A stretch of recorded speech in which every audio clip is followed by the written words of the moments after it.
till the day I die.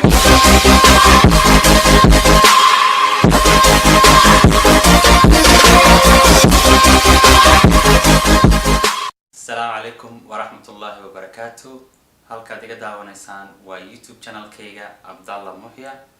sidii aan ku wada balansaneenba maanta waxaan ku balansaneen inaan ka hadalno waa maxay DV lottery program iyo qaabka loo xareysto.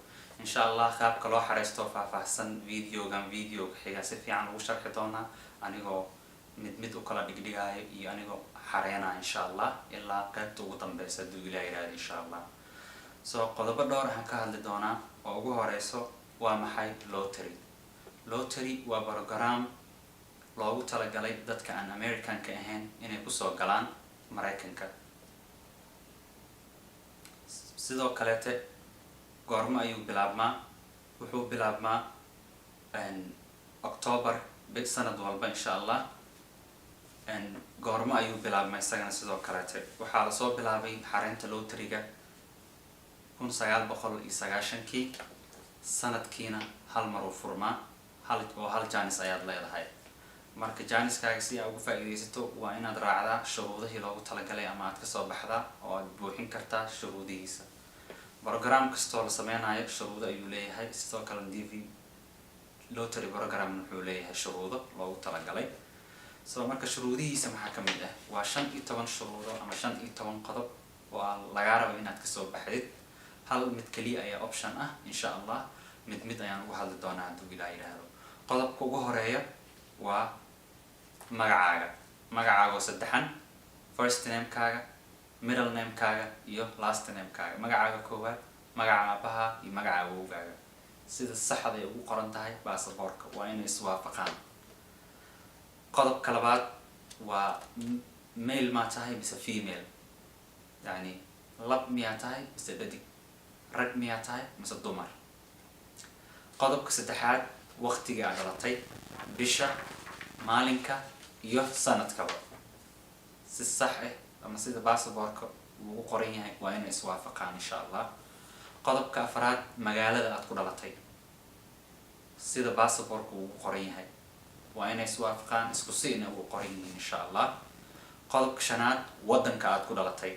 wadanka aad ku dhalatayna sidoo kale waa inuu baasaboorka ay iswaafaqsan yihiin insha Allah, isku sina u qoran yihiin, same xarf ay wada yihiin. qodobka lixaad wadanka aad u dhalatay ma loo ogol yahay inuu apply gareysto ama xareysto DV lottery program. qodobka toddobaad waa baasaboorka. qodobkaneeto su'aalo dhowr ah liiga soo weydiiyay oo aad u tiro badan. marka baasaboor waa inaad haysataa, waana qasab, waana one of the shuruudaha, waa mid ka mid ah shuruudaha buuxinaya inaad xareysato DV lottery program. baasaboorka wuxuu leeyahay magac, baasaboor number iyo waqtiga uu dhacayo. saddexdaas shuruuda lagaaga baahan yahay. qodobka muxuu ahaa sideedaad waa qodob isagana qodobada ugu muhiimsan oona tahay inaad si fiican uga baarandegtid ama aad u hubsatid. waa sawirka. qodobka sawirka size ayuu leeyahay. DV lottery muxuu ahaa picture waaye.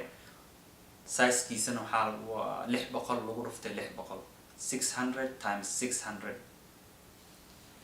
qodobka sagaalaad waa mailing addresska, halka aad degan tahay ama aad ku nooshahay, meesha aad ku nooshahay. meeshaad ku nooshahay iyo meesha ku dhalatay way kala duwanaan karaan. adoo Kenya degan baasaboor Soomaali haysta, meesha ku dhalatay ama wadanka u dhalatay iyo wadanka ku nooshahay way kala duwan tahay. mailing address waa meesha hadda ku sugan tahay markaad lottery xareynaysid. tusaale ahaan qof Mareykan jooga ku xareynayo adigoo Soomaaliya jooga waa inuu ku qoraa meesha aad degan tahay Soomaaliya inay tahay. qodobka sagaalaad wadanka aad degan tahay. wadanka aad degan tahay ee addresska ku ah. qodobka tobnaad wadanka aad ku nooshahay. sababtay u kala reebeen ma aqaano, qodob ay uga dhigeen. waa qodobka tobnaad wadanka aad ku nooshahay. qodobka 11aad waa qodobkii hadalta aan sheegay ahaa optionalka ama waa iska dhaafi kartaa ama waad gelin kartaa labada midka doontid. qodobka 12aad waa email address. email marka lagu leeyahay waa Gmail, Hotmail, Yahoo, wax walba aad isticmaasho.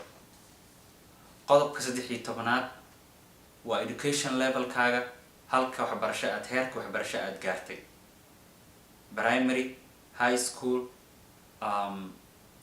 no degree, vocational school, some university courses waxaa laga wadaa waa inaad maaragtay jaamacad ardayda jaamacadda dhiganayso kaleete. high school-gana way haystaan, jaamacadna way dhigtaan, soo marka waa inay doortaan jaamacad inay dhigtaan some university courses ilaa master degree, doctorate. iyo sidoo kale waxaa loo baahan yahay 2 sano oo khibrad haddii aad haysatid waad ku darsan kartaa isagana. qodobka 14aad material status. material status waxaa waaye xaaladaada oo maaragtay ma single tahay, ma reer baa leedahay, ma divorced macni muxuu ahaa carmal miyaa tahay, rag iyo dumarba. qodobkaasna waa qodobka 14aad. qodobka 15aad imise caruur ayaad leedahay. haddii aad 5 caruur leedahay 5 caruur aad gelinaysaa. haddii aad single too caruur aadan haysanin 0 gelinaysaa. haddii aad reer leedahay oo aadan ilmo haysanin sidoo kale isagana 0 gelinaysaa. 15kaas qodob waa 15 qodob ama 15 shuruudood ee lagaaga baahan yahay lottery-ga markaad xareynayso.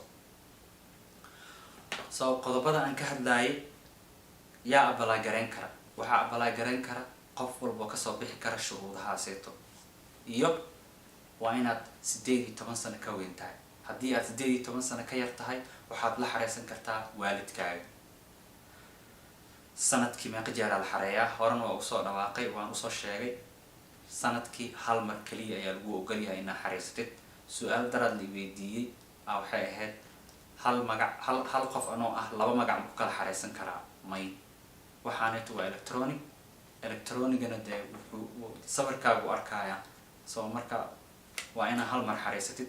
hadday wax kaa khaldan yihiin muxuu ahaa markuu kuu soo baxo aad fix gareyn kartaa oo muxuu ahaa formka aad hadhow apply gareynaysid oo aad buuxinaysid form waxaa la jiro oo la dhaho DS260. kaasaa maaragtay khaladaadkaaga ku sixi kartaa insha allah. waa markuu kuu soo baxo. goormuu soo baxaa marka? hadda markii la xareeyay goormee natiijada la helayaa? natiijada waxaa la helayaa May sanadka dambe insha allah. tusaale ahaan hadda waxaa ku jirnaa 2021 October xareysay. jawaabta waxaad heli doontaa May 2022 insha allah. su-aalihiini muxuu ahaa informationkii aragteen inaad ka ogaataan DV lottery-ga inay intaas idinka kaaftoomaysaan jeclaan lahaa. wixii su-aalo aad qabtaan oo kaleeto dheeri ahna commentiga noogu soo qora. aada ugu mahadsantihiin daawashadiina. asalaamu calaykum waraxmatullaahi wabarakaatu.